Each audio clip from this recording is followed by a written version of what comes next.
My name is Ahmed Karim, and I was an imam who moved to the United States later in life. For years I thought I'd found my purpose and calling, but one day, everything changed.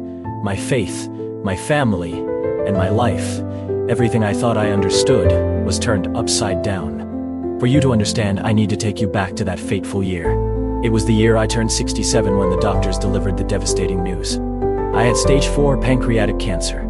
They told me that my time was limited, and that the treatments offered only a small chance of prolonging my life. I believed this illness was a test from Allah, just as the Prophet Ibrahim was tested when commanded to sacrifice his son. I clung to my faith in every chemotherapy session, whispering prayers as the treatment coursed through my veins. Every night, as I lay down, I prayed with all my heart. If I die tonight, oh Allah, let me meet you in peace. But my prayers were answered in a way I could never have imagined. One night, after returning home from an exhausting chemotherapy session, I felt a tightness in my chest. At first, I thought it was a cramp, but the discomfort became unbearable. Soon, I could barely breathe. As the darkness began to close in, I saw a whirlwind of activity around me. Nurses and doctors shouting, their hands pressing on my chest, trying to bring me back. I was watching it all from above. Yes, from above. My body was lifeless on the hospital bed, but somehow, I was still there, observing everything. It felt surreal. Shouldn't my consciousness have stopped when my heart did? Yet, I was fully aware. Is this death? I wondered, am I about to meet Allah? Suddenly I noticed a light in the distance. It was warm, inviting, and filled with an inexplicable peace. As I moved towards it, familiar sounds surrounded me. My mother's lullabies, the nightly prayers my father used to recite, echoes of Quranic verses, all converging at that moment. It felt like my entire life was unfolding before me. As I entered the light, I thought, this is it. This must be paradise. The peace I felt was beyond anything I had ever known. Tears streamed down my face, not from pain but from sheer joy. Praise be to Allah who brought me here, I whispered. But my sense of peace did not last. Suddenly, the lush surroundings began to wither. The leaves on the trees turned black, the fruits shriveled, and a stench of decay filled the air. Darkness swallowed everything. The screams of men, women and children echoed in the void. Among the voices, one scream pierced my soul. It was my mother's voice. "Have mercy, she cried. The anguish in her voice shattered my heart. The darkness grew heavier, suffocating me. I was trapped in a void, unable to discern what was up or down. Then, a deep, resonant voice broke the silence. It was unlike any voice I had ever heard. "Ahmed, all will now be revealed." In the distance, I saw a throne, tall and imposing. Someone was seated on it, and as I drew closer, my knees gave out. It was a figure I recognized immediately, the Prophet Muhammad. But something was wrong. His hands were chained and his face was full of sorrow. This cannot be real, I thought. Why is he here? Why is he chained? Prophet's eyes met mine, and tears rolled down his face. The sight of his sadness broke something within me. This must be a mistake. I am an imam. I dedicated my life to serving Allah, I shouted, but my voice was swallowed by the void. A voice echoed around the throne, deep and ancient. "The time has come for you to know the truth, Ahmed." Before I could respond, a book appeared, falling from the sky. It hit the ground, sending tremors through the darkness. I recognized it instantly. It was the Quran. The pages began to turn on their own, as if guided by an unseen hand. The voice spoke again. "Who are Ahmed? Have you ever truly asked yourself that question?" The question struck me like a bolt of lightning. What kind of question is that, I thought. Allah is the creator of all things, the most merciful, the most compassionate. But the voice persisted. "How do you know he is the creator? Have you ever truly thought about it?" Panic set in. I had never questioned the nature of Allah before. I always accepted it as truth, passed down from generation to generation. Images began to emerge from the pages of the Quran. Scenes from history unfolded before me. I saw the Kaaba, surrounded by idols, people worshipping with incense and offerings. invoking names like Allat and Al-Uzza. "This is the Kaaba before Islam," the voice said. "Where was Allah among these gods?" The realization hit me like a wave. Before Islam, Arabs believed in Allah as a god among many. My mind reeled as the voice continued to question the origins of my faith. The next vision transported me to an ancient land. People worshipped a giant idol, offering sacrifices. Inscribed on the idol was a name I recognized: Baal. Below it, in writing similar to Arabic, was another name: El. The voice whispered, "Baal, Allah. Have you ever thought about the connection between them?" I fell to my knees, clutching my head. The weight of these revelations was too much to bear. "Have I been deceived?" I whispered. The next thing I knew, I was gasping for air. My eyes opened, and the bright lights of the hospital room blinded me. Nurses surrounded me, their faces full of relief. "You're back," one of them said. But I was not the same. The images and questions haunted me. My faith, my beliefs, everything I had built my life upon was now in doubt. Days turned into weeks, and I struggled to process what I had seen. The doubts ate away at me, leaving me restless. Sometimes, I would stare out the window, watching the world go by, and wonder if anyone else had ever felt like me. My wife noticed my turmoil. She would sit by my side, trying to comfort me, but the words caught in my throat. How could I explain to her what I had seen? One night, unable to sleep, I went out into the garden. The cool night air brushed against my face, and the stars twinkled above. As I stood under the vast expanse of stars, memories of my life as an imam flooded my mind. I remembered the first time I led prayers at our mosque in Baghdad, my hands trembling as I recited the Quran. The community had so much faith in me, looking to me for guidance, for answers. Now I had none to offer. I thought of my grandfather, also an imam, who taught me to recite the Quran when I was just 6 years old. His aged hands guided mine across the pages as we sat in his study, the smell of cardamom coffee filling the air. "Remember, Ahmed," he would say, "the words of Allah are perfect." But now, those same words felt heavy, laden with questions I never dared to ask before. The roses in the garden, lovingly tended by my wife Fatima, reminded me of our life in Iraq. We had a similar garden there, where our children played after the evening prayers. The memory of their laughter mingled with the call to prayer echoing through the neighborhood brought tears to my eyes. What would they think if they knew their father, their imam, was questioning everything? I recalled the day we decided to leave Iraq. The political situation had become unbearable, and several clerics had already disappeared. Fatima and I packed what we could carry, said goodbye to extended family, and boarded a plane to America.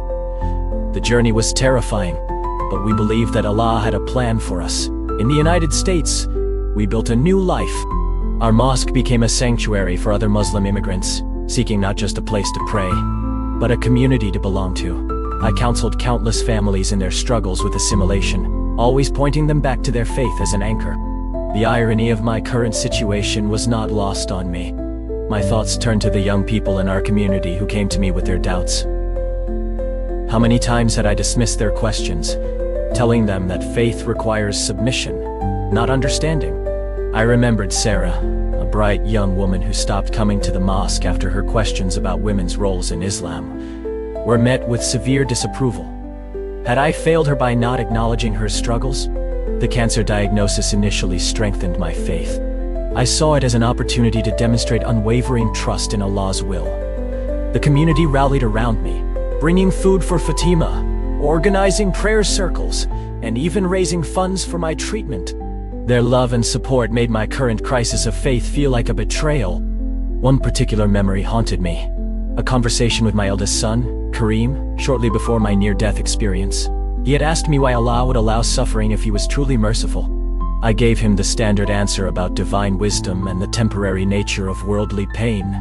Now, standing in the garden, I wondered if my son's questions were more honest than my answers. The voice from my vision continued to echo in my mind. How do you know He is the Creator? The question took me down paths I had never explored. I began researching the pre-Islamic period, the Jahiliyyah, which we had always dismissed as the age of ignorance. But what if there was more to the history? I found myself secretly reading about ancient Semitic religions, the development of monotheism, and the historical context of the Quran's revelation. Each discovery felt like another crack in the foundation of my faith. Yet somehow, I could not stop seeking answers. My wife noticed these changes in me. Fatima, who had always been my strength, watched with growing concern as I spent hours in my study surrounded by books that would have been forbidden in our previous life. She would bring me tea, her hand resting on my shoulder, silently asking questions she was afraid to verbalize. The community began to murmur. Why was the imam no longer leading prayers? Why did he seem so troubled?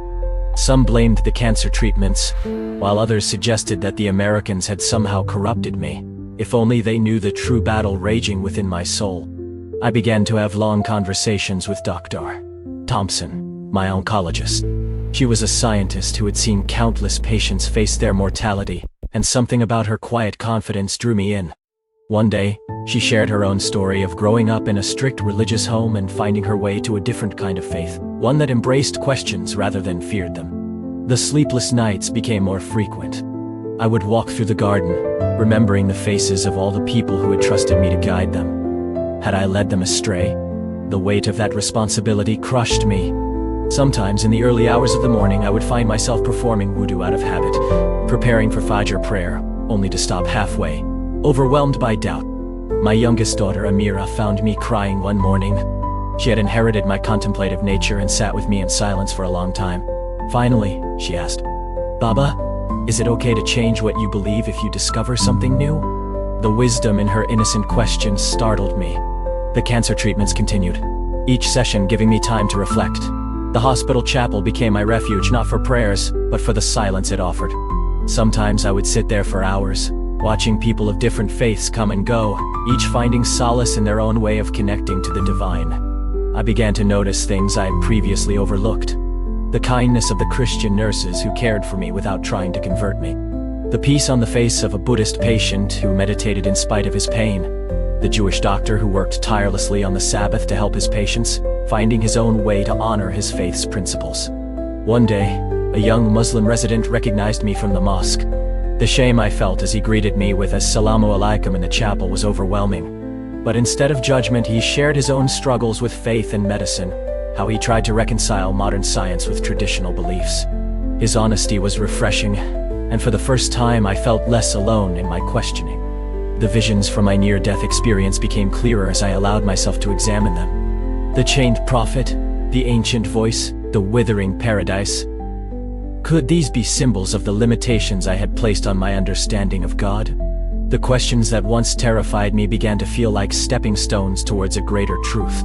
For the first time in weeks, I found a small sense of peace in the stillness of the night. As I stood there, I whispered a prayer, not to the Allah I knew, but to the Creator, whoever he might be. "If you are real, show me the truth," I said, my voice trembling. The next day, a chaplain named Father John visited me. He wore a simple white robe and carried a Bible. Initially, I was hesitant to speak with him, but his calming presence eased my fears. "You saw something, didn't you?" he asked gently. I nodded. For the first time, I shared my experience. Tears rolled down my face as I recounted the throne, the chains and the voice. Father John listened without judgment. "And what about Jesus?" he asked. The question caught me by surprise. Jesus? He wasn't part of what I saw.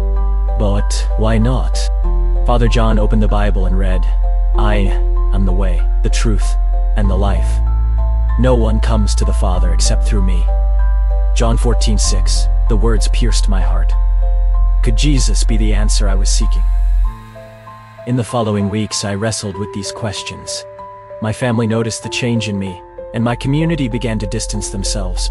But I could not turn back. One morning, I entered Father John's church. "I want to know the truth," I said. He smiled warmly. "Jesus has been waiting for you, Ahmed."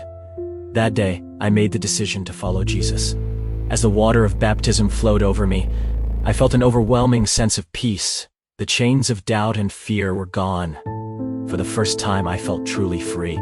I began to notice small, subtle changes in myself. My heart, once weighed down by the expectations of my role as an imam, now felt light. I found myself reading the Bible for hours, discovering stories and teachings that resonated deeply. Jesus' words were filled with compassion and truth. One night, as I read the Sermon on the Mount, tears filled my eyes. Blessed are the pure in heart, for they shall see God. I had spent so much of my life focused on rituals and appearances, but now I was beginning to understand what it meant to seek God with all my heart. Today, I wake up each morning with a joy I have never known before. The cancer that once ravaged my body has disappeared, leaving the doctors perplexed. But I know who healed me. Every day I open the Bible and pray, thanking Jesus for saving me. My journey has not been easy, but I have found a peace that surpasses understanding. I am no longer an imam. I am simply a man who has been transformed by the grace of God. As I share my story, my hope is that others who are seeking truth will find it. I am the way, the truth, and the life. Those words have become my anchor, and they can be yours too.